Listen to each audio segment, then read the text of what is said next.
Assalamualaikum warahmatullahi wabarakatuh.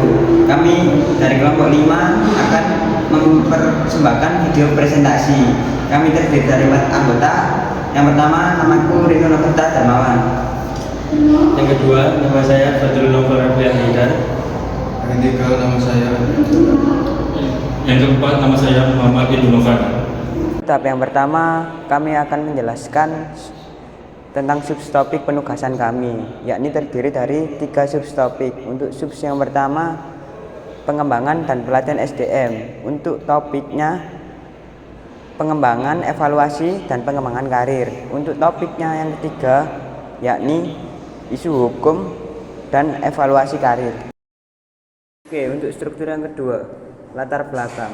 Salah satu fungsi manajemen sumber daya manusia adalah training and development, yang artinya bahwa untuk mendapatkan tenaga kesehatan yang bersumber daya manusia yang baik dan tepat sangat perlu pelatihan dan pengembangan. Hal ini sebagai upaya untuk mempersiapkan para tenaga kerja kesehatan untuk menghadapi tugas pekerjaan yang dianggap belum kuasainya.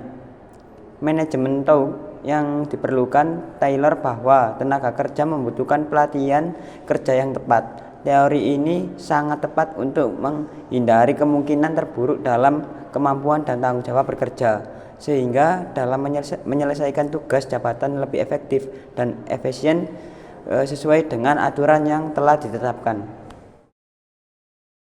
Fungsi 1. Meningkatkan produktivitas dan keterlibatan karyawan. 2. Menarik dan mempertahankan bakat. 3. Meningkatkan kualitas kerja. 4. Meningkatkan perencanaan SDM atau sumber daya manusia. 5. Menemukan potensi karyawan. 6. Mencegah stagnasi karyawan dan perusahaan. 7. Memahami harapan karyawan. Pelatihan SDM. Pelatihan SDM adalah program pendidikan karyawan yang bertujuan meningkatkan pengetahuan, keterampilan, dan kompetensi mereka.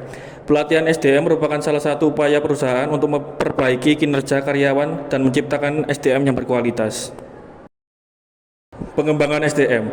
Pengembangan sumber daya manusia adalah upaya untuk meningkatkan kualitas dan kemampuan SDM melalui pelatihan, pendidikan, dan pengelolaan tenaga kerja. Isi topik pelatihan dan pengembangan SDM. Penelitian kondisi perekonomian Provinsi Banten pasca pandemi semakin menguat. Pertumbuhan ekonomi Banten pada triwulan 3 tahun 2020 mencapai 5,71% secara tahunan year on year. Nilai tersebut jauh lebih tinggi dibandingkan pertumbuhan ekonomi triwulan 3 tahun 2021 yang sebesar 4,51%. Salah satu cara penguatan perekonomian adalah melalui peningkatan dan pertumbuhan SDM, karena SDM Banten tidak malas untuk berlatih dan berkembang. Ekonomi Provinsi Banten saat ini mencapai 5,71%, tapi juga ada problem. UMKM seringkali menghadapi kendala permodalan, perizinan, pengeluaran, dan sumber daya manusia, sehingga banyak yang masih belum mendapatkan data NIB atau surat izin usaha lainnya. Kesimpulan, penelitian ini bertujuan untuk mengetahui pengaruh pengembangan karir dan pekerja terhadap kinerja pegawai.